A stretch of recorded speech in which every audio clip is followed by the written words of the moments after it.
Okay, I need my power cord. Here, Nate, can you get that hooked up for me? Hello, folks. How you doing? I'm here, Chuck Holton. And it's Saturday night. The beeper guy has not showed up yet. It's over here on this side, bud. Beeper guy has not shown up.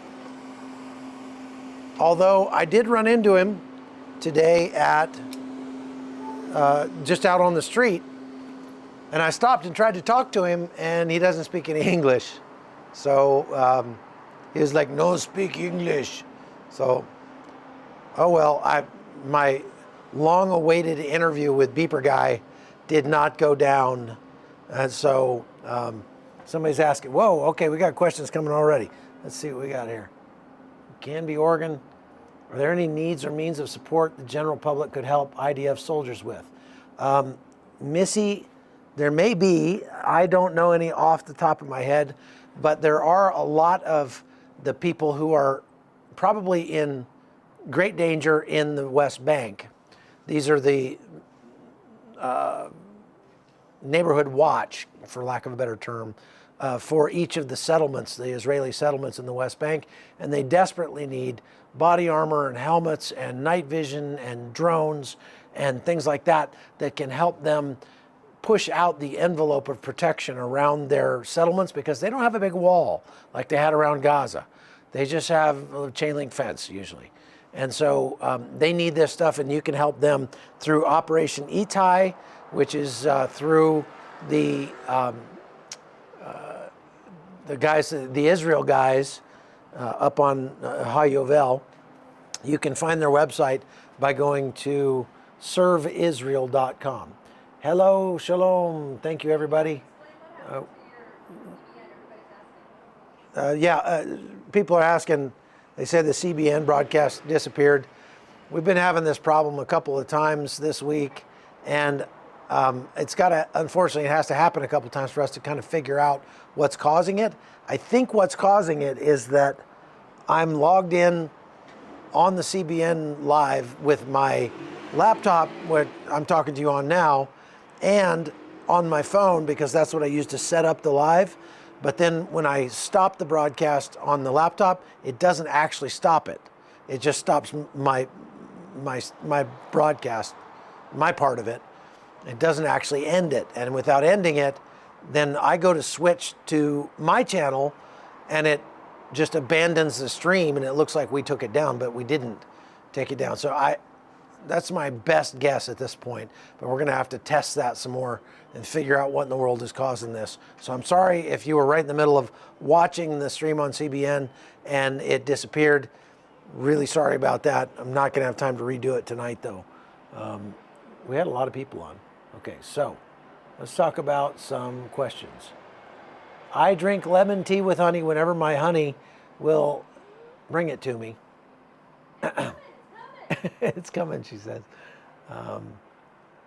So it's always just whatever she brings me. It's nothing special. It is now midnight, December 10th, I guess, on December, so now it's Sunday morning, 12:04, Sunday morning. Yeah, I'm sorry you were watching CBN Live and it disappeared. I'm really sorry about that. What's the difference between the large plumes of black smoke versus gray smoke in the explosions in Gaza? That's a very good question, Charlotte. Thank you for that. The black smoke is usually if something's burning. The gray smoke is if something blew up. Gray smoke denotes concrete. And when something gets blown up, the concrete powder that gets vaporized and thrown up in the air causes that gray smoke. Black smoke is usually follow-on burning that happens after a strike like that. Thank you, my love. And so like tires, electrical wires, anything rubber or plastic or anything like that that burns puts off black smoke. That's the best answer I can give you there. inform your audience they can individually block a commenter. Yes, you can, but you probably won't have to worry about that on my channel because my wife is over here monitoring it, and if anybody gets skippy, they get gone. Have you lost footage using a GoPro camera? I have. Yes, I have, Scott, and for that reason, I've pretty much stopped using a GoPro. I have a bunch of GoPros, but I don't use them much at all anymore because they're just not reliable, especially in a combat situation. Does the IDF count and release the numbers of Hamas fighters killed? No, they do not.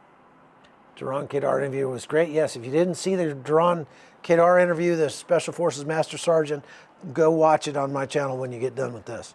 Why aren't Gaza civilians relocated to the West Bank? That would be a really bad idea, Nate. The reason for that it would be a bad idea is because those people in Gaza are very, very much committed to killing Jews. They're in Gaza, and Gaza was surrounded by a pretty strong wall and fence that they did manage to breach on October 7th. That probably is not going to happen again anytime soon because now the Israelis are kind of more on their game. In the West Bank, however, you have a lot of Palestinians that are, you know, they're not quite as angry as the ones in Gaza. And so they don't want to import people that are Hamas terrorists into the West Bank, even though there are some Hamas terrorists already in the West Bank, but there's no fence. There's no real fence to speak of between the West Bank and the rest of Israel. There is a fence, it's just not anything like the one that was around Gaza. And so I have noticed driving around out there, we drove yesterday down toward the Dead Sea, they have been augmenting that fence a lot in the areas around, especially around their checkpoints and things like that. The Israelis have been putting up a lot of concertina wire and barbed wire and stuff to try to make that fence a little stronger, because they had a shooting just yesterday at one of the checkpoints you have to go through to leave the B zone and get into Israel proper. They had a couple of Hamas terrorists that were shot and killed as they were trying to shoot the police that are manning that checkpoint. I think there were a couple police that were injured as well. That may not be that's not a completely impossible idea. They may very well end up relocating a bunch of civilians from Gaza into the West Bank, but they're gonna think really hard about any military-age males, for sure. Has civilians started wearing guns? Not so much civilians, but anybody who has either a gun permit or is like a reservist in the military. All the reservists are carrying their guns.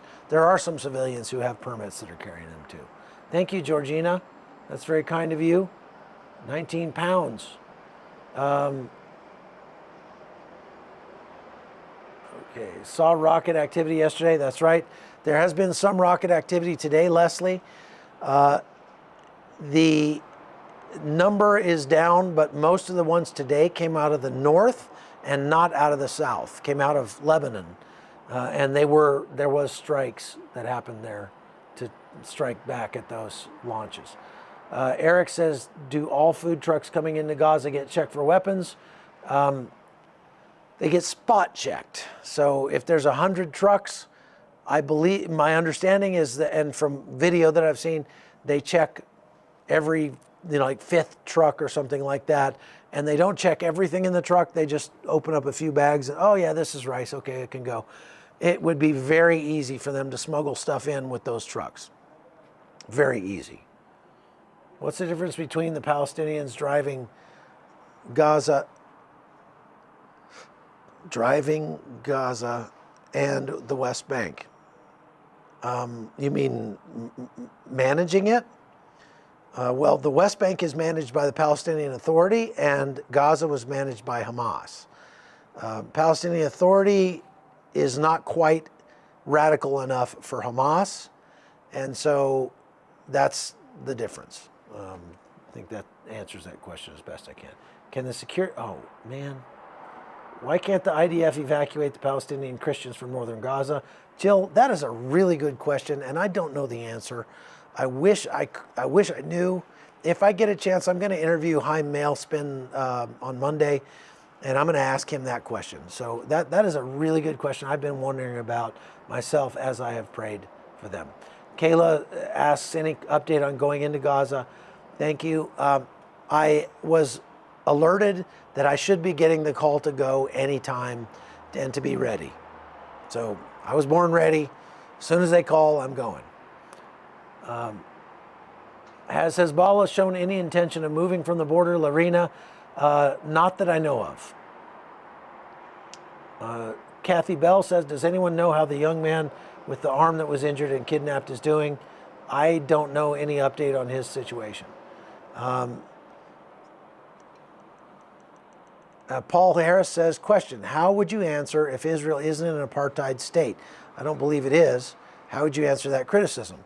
So an apartheid state is a state where people of a certain race are not allowed to enter, have jobs, live their lives.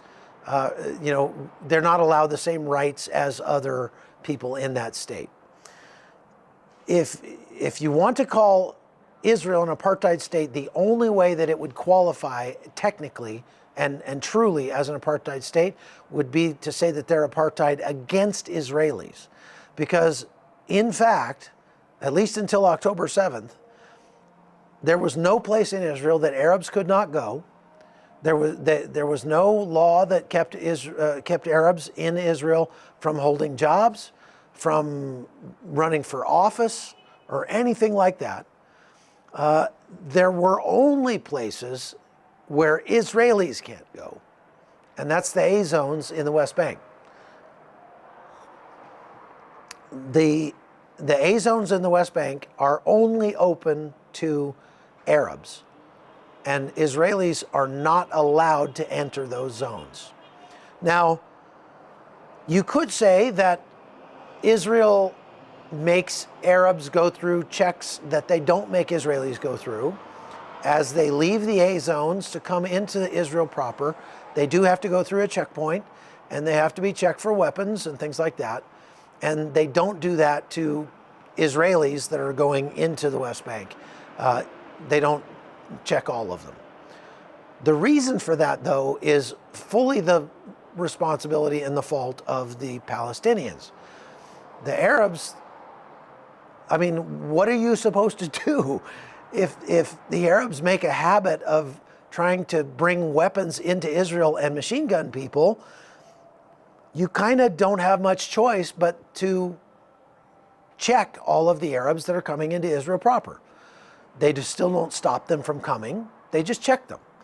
And indeed, there were literally tens of thousands, if not hundreds of thousands, of Arabs who were allowed to leave Gaza and to leave the West Bank every day and enter Israel proper and work in Israeli factories and work in Israeli homes and be nannies to their kids and all sorts of things like that. And they are still allowed to do that to some extent, even in the West Bank. Not out of Gaza, but in the West Bank. So the only way that Israel could be called an apartheid state is to say that they're apartheid against Israelis themselves, because the only rights that are curtailed, that are available to one group and not the other, is the right to enter the A zones in the West Bank. And that is a right that is afforded only to Arab Muslims, or not Muslims, but Arabs. Okay? So Paul, I hope that answers your question. Let's see, we'll go back down here and see what we got. How to help Israeli win information war. Did report Hamas terrorist supporter help. I'm trying to understand what you're saying, REUB. I'm not quite getting it. How can we help Israelis win the information war? Doing exactly what we're doing now. You know how you can help? You can go right to the bottom of this video and hit the subscribe button, and then YouTube shows this video to more people around the world. And more people will be able to hear these updates and get the true story of what's going on the ground. So that is probably the best way you can help them. Inga Spiedmans says, do you sometimes have PTSD from your time in the Army? No, I don't think I do, Inga, because I feel like this is what I'm called to do, and I trust God to be in control. So it's not that I haven't been exposed to a lot of trauma, certainly have.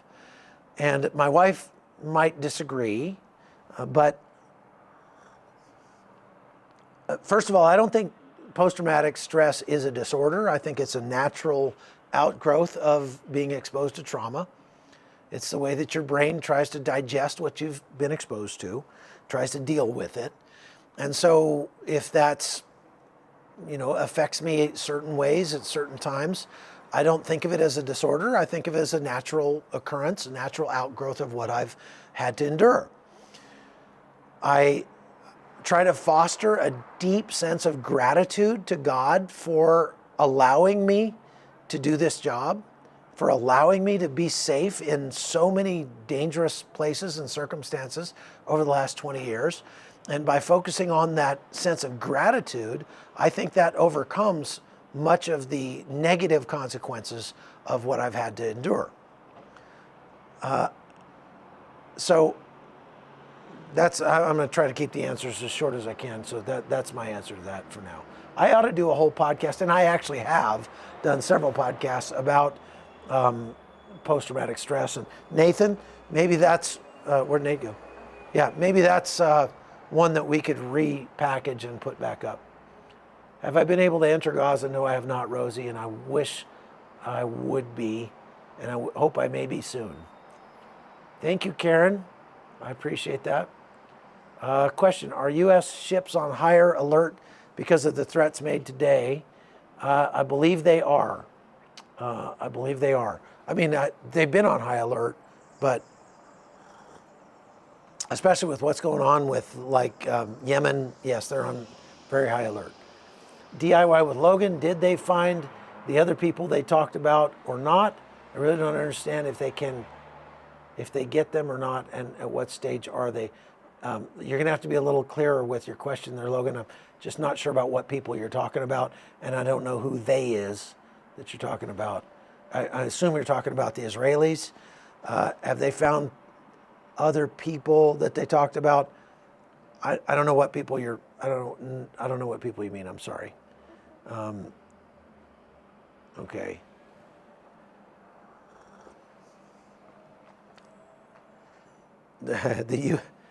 How can the UN declare Israel a state and we can accept that, but any other directive they make, we don't accept? Well, the UN is not the same UN it was in 1948. There's the answer to that question. Are they still flooding the tunnels? Ali, yes, they are. They are, and they are working. That strategy is working. It turns out that they had thought of it. They just hadn't figured out the right way to do it. And it took some help from other people to help them figure out the best way to do it.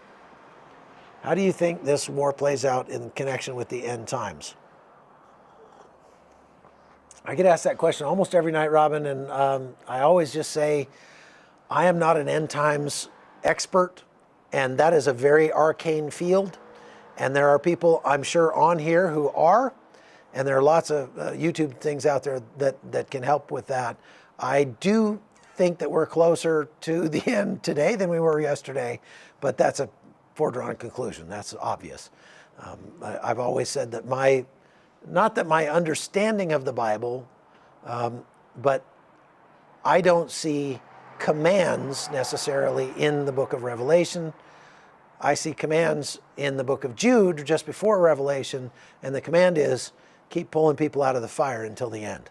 And so I want to focus on that. Question, the IDF found 7.62 by 39 ammo in bean packages. What can they do to stop it? What can they do to stop finding ammo in bean packages? I'm having a hard time with some of these questions tonight, man. Maybe because it's midnight here. Mike, they have been finding lots of AK ammunition, which is 7.62 by 39. And that ammunition has been in all kinds of stuff. They found some today. I saw a video where they found some in UN aid packages, not sealed ones, but where you reused the bag, the UN aid bag, to put ammo in and weapons. They also found a bunch of weapons, including a sniper rifle, in a giant stuffed teddy bear down there today, if you can believe that. Isn't that crazy? Did Nathan go to bed? Oh yeah, Rubina, come out here. You want to meet my daughter-in-law? She is wonderful. I want you to meet my beautiful, wonderful Armenian daughter-in-law. And let's see if we can, we have to turn this on so that the microphone works. Okay, here we go. We'll just clip that on here. Okay. Something like this. Okay, come over here. All right, here, let's go over here. This is my lovely Rubina. Stand up here on this thing. There you go. Hi. This is my lovely Rubina from Armenia, who came to visit and surprise my wife for Christmas. And were you surprised when you got the call that, hey, I want you to come to Israel? Yes. I was surprised, but also I was surprised because it was like, can you come tonight? And I'm really not used to it. You're not used to being a Holton yet, is Yes. it? They've been married for how long? Almost 2 years. Will be 2 years in May. Oh my goodness. That went fast. Yes. That's amazing. So Nathan and Rubina met in Armenia after Nathan went there on a tour, one of my tours to Armenia a couple years ago. And after the 10-day tour, he said, Dad, I've had so much fun. This place is so amazing. I want to stay and do some more exploring. So I was like, have at it, son. You're 21, you know. So he stayed. And next thing you know, I'm getting a phone call. Dad, I met this girl. And here she is. And she's due in March with my third grandbaby. So I am very excited about that. Now, tell them about your education and what you're studying. I am studying translation studies at Yerevan State University. I have my bachelor's degree in translation studies, and currently I'm getting my master's degree in administrative translation. So like business and legal translation, forensic linguistics, cool stuff. And she's really smart. She speaks Russian, Armenian, English better than I do, and even German, some German. A little bit, yes. And she picked up Spanish like nothing. Of course, Spanish is easy compared to Armenian. Yes, it is. Without a doubt. Now, we have 3 trips going this year coming up to Armenia. There's the first 2 are completely full in May and in June, but we still have a few slots left for the one in September. You've been helping us lead these tours now for a couple of years. Tell about the tours and what people say about them after they've been on them. Well, you don't all get to get married after the tours. Just start with that. You don't always get to hear about Armenia like you hear about some other very famous countries, but it has been life-changing for many, many people who came to Armenia. We have beautiful history, we have beautiful monasteries that you can go to, and we have wonderful food. And it's also very nice to share our culture with foreigners because we are a very social country. And they are. Yes. Very friendly. Yes, we love having guests and showing what we have, and we're very excited about it. And if you want to come, please sign up. We will be with you. Yeah, you get to hang out with Rubina and Nathan, and we're going to go in September for 10 days, and we're going to travel all around the country, and you'll get to see some amazing biblical history. If you thought Israel was the only place that you could go to the Holy Land, Armenia is like the other Holy Land, and you can be right at the foot of Mount Ararat, see where Noah parked the ark up there, and there's all kinds of ancient history there that is amazing to see. So definitely, I hope we'll get the last few.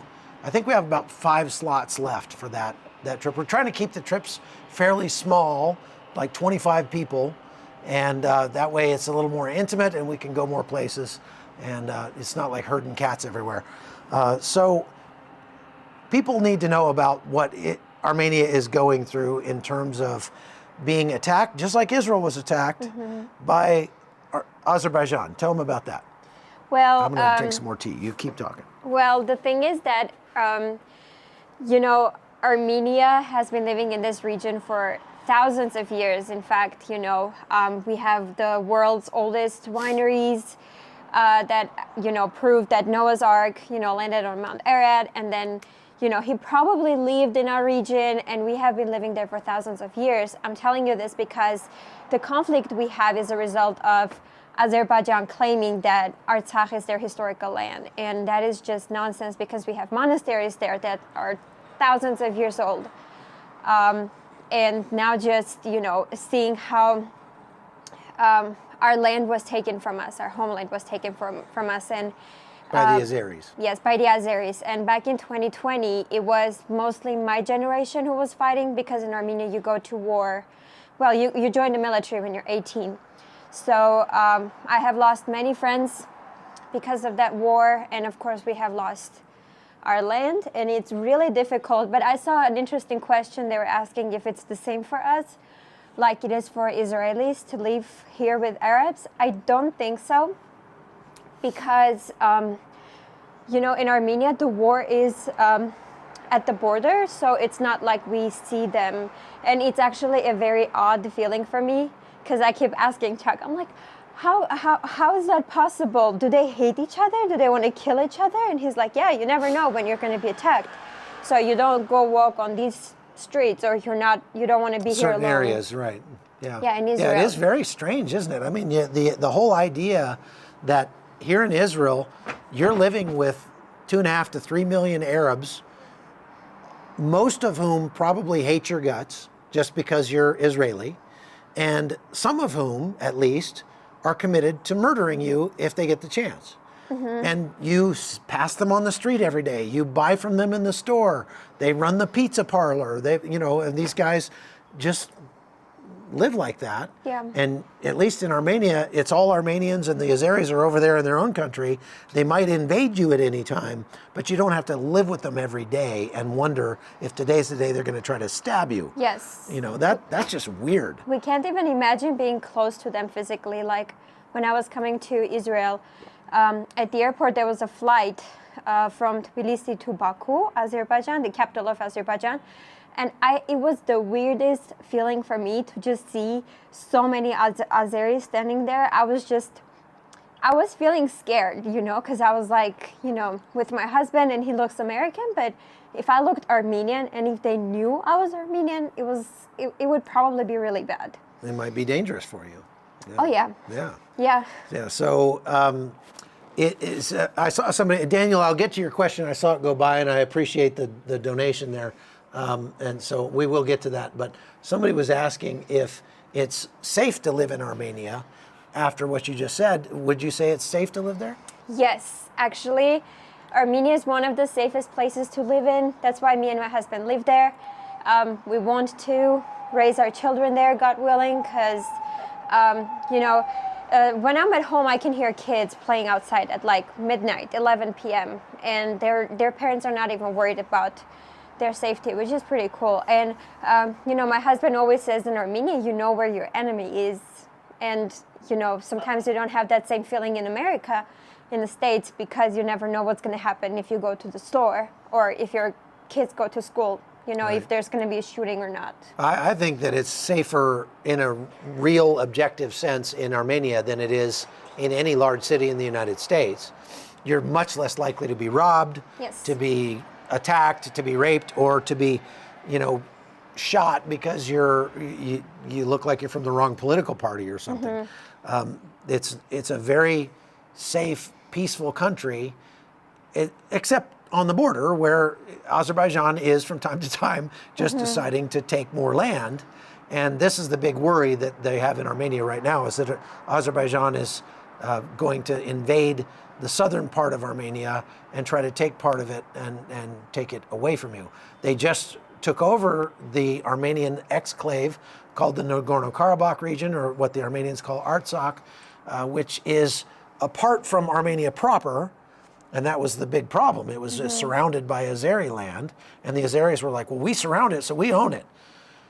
Well, except for the fact that Armenians have lived there since time immemorial, I guess they could say that, but that there is that sort of inconvenient fact, and the Azeris were like, don't care, and they just took it over and kicked out 120,000 ethnic Armenians from their ancestral homelands, and they may never get it back. Do you think so? We certainly hope so, but we also know that the world does not always work based on their morals. Sometimes it's just, you know, what you can get as a country, and Azerbaijan has oil and has money and is backed up by Turkey.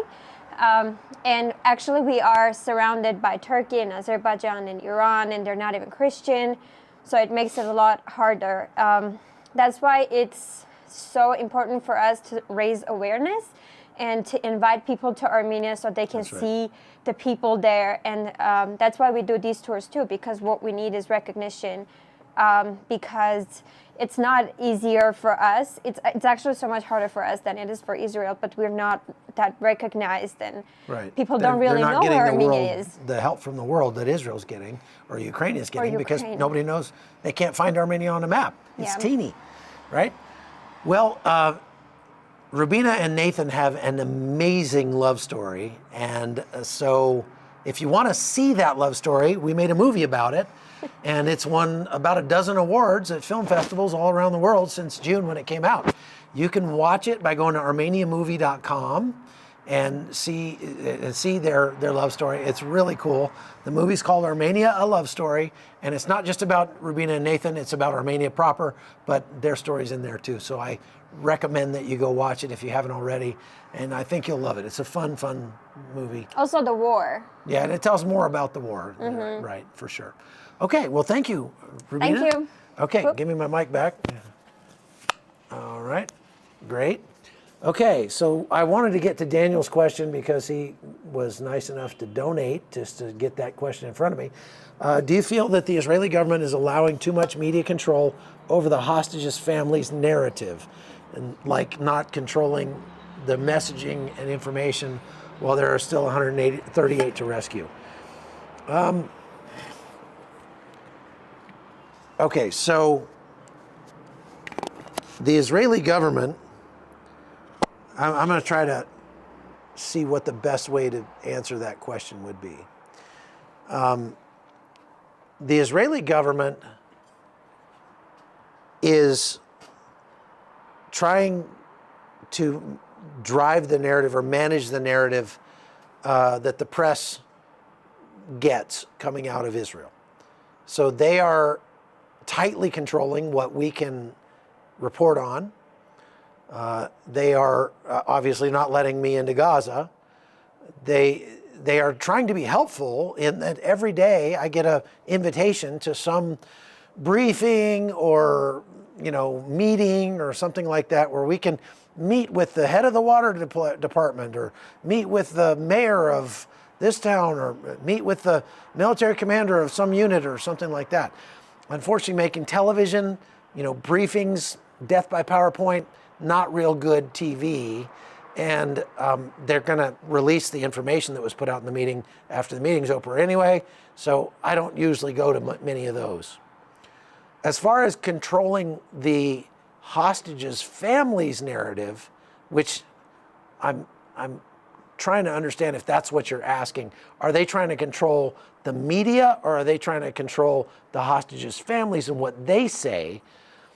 I think they are trying to placate the families as best they can, and they are trying to beg the families not to show disunity right now in the face of this war, because that gives Hamas and Hezbollah and Iran more ammunition in the digital battle space, in the information battle space. There have been quite a few protests by the families of the hostages. They've gone right over here to Netanyahu's house and they protest out in front of his house almost every day. They've marched all the way from Tel Aviv to Jerusalem, 60 miles, to demand that the government do more to get the hostages out. They have put up flyers and posters all over this country, everywhere you look, trying to keep the awareness up that there are 138 hostages still left to go in Gaza. So the government, I think, would like it if those people were maybe not criticizing the government a whole lot or the IDF a whole lot right now. What I understand, I mean, I think you're here in Israel, but what I understand about Israeli culture is that in time of war, you all pull together and you do what you got to do to win the war, and then you'll go point the fingers and start the political wrangling and all that kind of thing, and try to figure out who's at fault. But for now, I think the government is going too hard to rein in journalists and not allow us to tell the story that needs to be told. I believe that the Israelis have a righteous cause, and they don't need to be afraid of the truth coming out. They don't need to be afraid even of people misrepresenting the truth, because if you let everybody have access, and there's 2,000 journalists here, enough of us are going to tell the truth that the real truth is going to get out, and it will drown out the people who are trying to twist the truth for their own gain for whatever reason. But Israel doesn't ask me what I think about that, so they're not doing that. And I wish they would. Okay, Daniel, I hope that answered your question. Any details on the one that was rescued? I have not, other than that she was rescued. I've not heard anything else from her since then. Hi from Wrangell, Colorado. Okay. Do you think that Hamas soldiers are really going hungry? From the picture of the ones surrendered, didn't look like they've missed any meals. Yeah, you're right. This has only been going on for 60 days, so if they are missing meals, they had a lot of meals to miss. That said, I'm not sure I'd want to be photographed in my underwear out in the middle of a field and have people get people's comments on what I look like. But oh, okay. What'd he say? Connie says Daniel's clarified his comment. No, what's the pink box? Pink box. Okay. Thank you, Daniel. A large part of the Shalit deal costing so many, this is Gilad Shalit, was because of the more left-leaning media in Israel using the Shalit family as mouthpieces for their narratives. I'm worrying that's being repeated. Okay, now I get it, Daniel, and I agree with you. I do think that that is being repeated. I think that the left-leaning media has been hounding the families of the hostages to try to get them to say, we demand a ceasefire now, and that has been successful to some extent. But again, the government is going to those people and saying, not helpful. If you want to see these guys again, you got to let us do our jobs here. And so there is some tension between the left-leaning Israelis and the kind of the war hawks, if you want to call it that. Yes, thank you for clarifying that, Daniel. Watching from Bermuda. Holy cow. Got a lot of people watching. Okay. Any update on the ultimatum given to clear out southern Lebanon? They have reiterated their ultimatum to clear out southern Lebanon, but no update on if they're planning to go in or anything like that. Okay. Are you planning on leaving on December 13th? Yes, I am. I will go back home for Christmas, but I will keep doing some lives from there. Maybe not every day, but at least I'll do a few. Any updates on the 1,000 Christians holed up in the church in southern Gaza? I talked to a lady who was a Catholic reporter that had a phone number for some of those people. And so she had actually been talking to them from time to time. They are surviving in there. They are holed up in 2 separate churches. And the IDF is leaving those churches alone. And so for now, they're safe-ish, as safe as they can be in northern Gaza. And the IDF is not harassing them or anything like that. So I hope that answers that question. Are you aware of the news that the U.S. will end support at the end of the year? Yes, Bill. I've talked about that they didn't say, at least I didn't see them come out and say that they would end support at the end of the year. I saw them come out and say, essentially, you'd better be done with this war and declare a permanent ceasefire by the end of the year, to which I'm sure the Israelis were like, yeah, right, go, you can go pound sand, buddy, because that's not going to happen.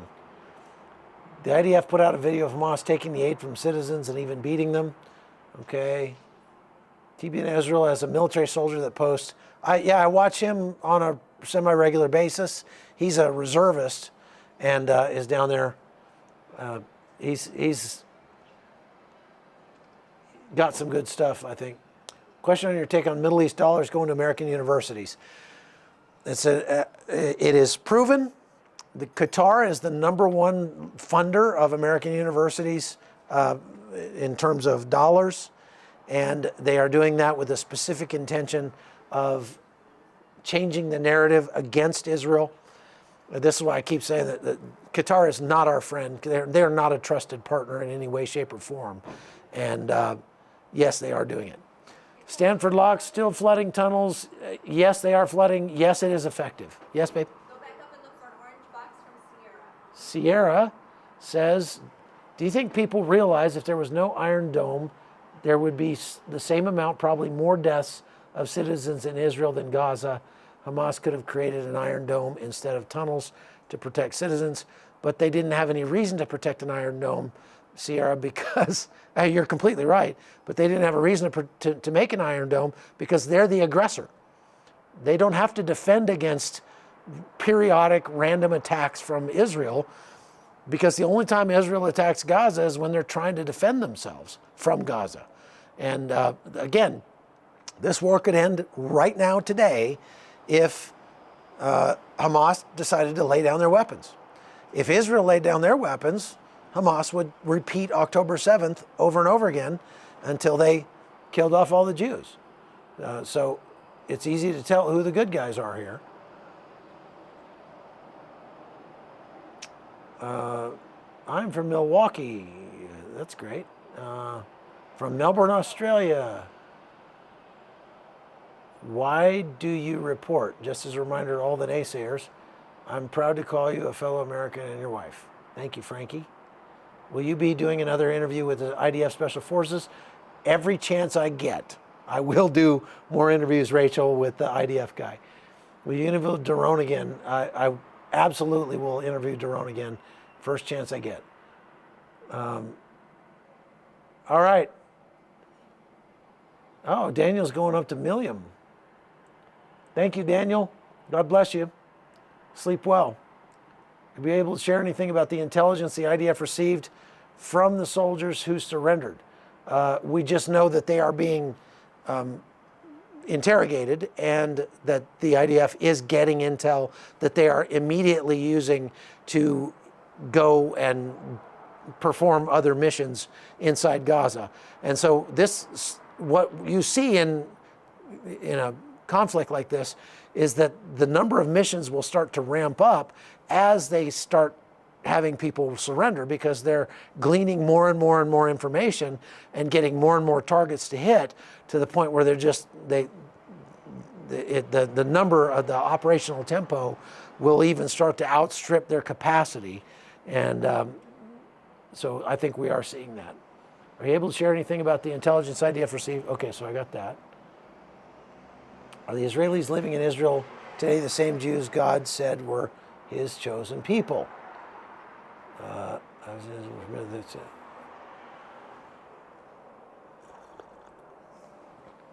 I'm not sure how to answer that question, Rose. They're obviously the descendants of God's chosen people. without a doubt.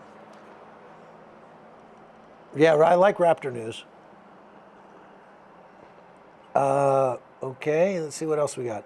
Will you get a chance to meet with Amir before you leave? I hear he's back here now, so I am going to be contacting him, but I may not have time to go meet with him because I've got things I'm planning to do tomorrow. You'll see.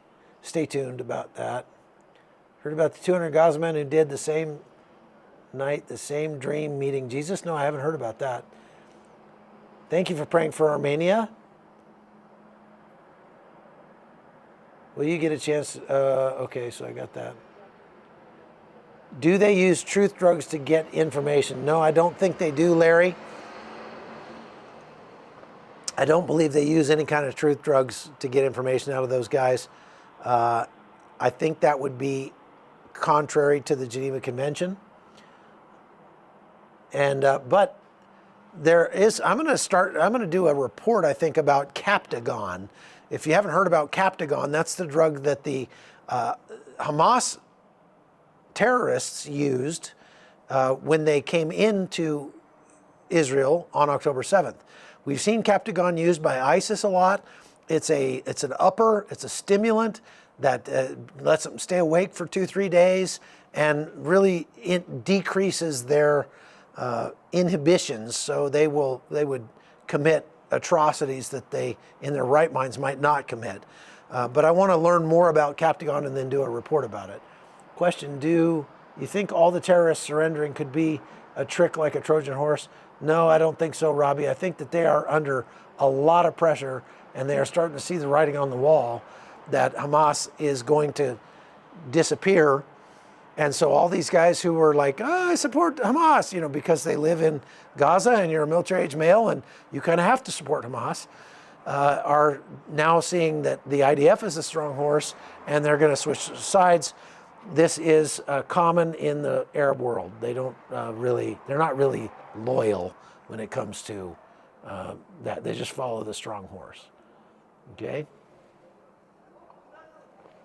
How else can the full threat in Iran be eliminated other than a full-scale war? Well, sanctions are not really doing the trick, and I guess we could try more sanctions. I think that both the United States and the West and Iran right now are happy to have this war between the two of them continue to be a proxy war waged on battlefields around the world.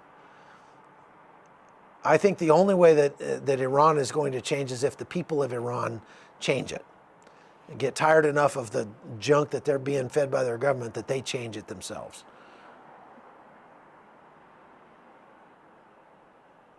Must be an amphetamine. Yeah, I think it is an amphetamine, Michael.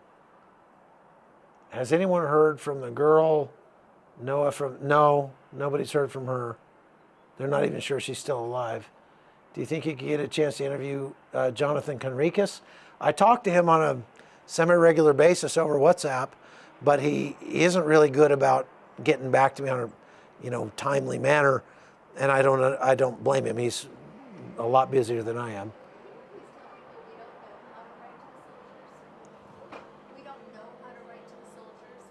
Yeah, people ask, how can I write to the soldiers? I'm sorry, I don't really know how you can do that, Brenda. There may be a way to do it, but I don't know what it is. I have not heard anything about that. Do you see anyone around that could create a little truce in the Middle East? A true truce in the Middle East? No, I don't think so.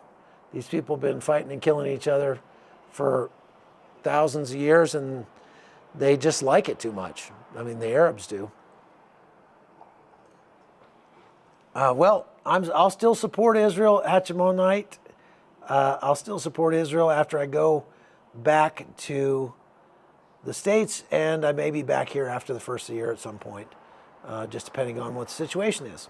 Okay, well, I'm going to leave it at that because it's almost 1 a.m. and I'm going to go to sleep. Thank you very much for watching. I know it was a little late tonight, but we're trying to put some things together. And I've been putting more content up on my channel that you can go and watch other than these lives. There's some real good stuff there. I did a tour of Engedi Springs yesterday. We put up an interview with the rabbi that got shot down in Sderot on October 7th. If you haven't watched those, you should really go watch it. And again, that interview with Doron Kedar is pretty awesome. So, does Israel have a reward for the capture of Yahya Sinwar? Yes, they do, and it's a really hefty one. Trust me. Are they using ground-penetrating radar to ID the tunnels? I think they can't because the tunnels are too deep. Ground-penetrating radar doesn't go that deep into the ground. So, all right, God bless you all. Let's say a quick prayer and we'll go. Lord Jesus, thank you for the people who are supporting us in this, and we just pray your blessings on them. We know that everyone is fighting their own battles. They all have their own issues, but they care enough about your people here in Israel to come and spend time very concerned, asking questions, and so that they can know how to pray. I pray that you would spur us all to spend more time talking to you and getting to know you better as we walk through this tragedy. Lord, I pray for the families of those hostages, that you would comfort them and bring them a peace that passes all understanding, and that they would cry out to you and they would find you, a faithful God, in this time. Lord, I pray that you'd guide us and direct us, keep us and our family and our loved ones here safe. In Jesus' name, amen. Okay, thanks guys. Talk to you later. If you want to get a hold of me, you can send me an email at hotzoneholton@gmail.com.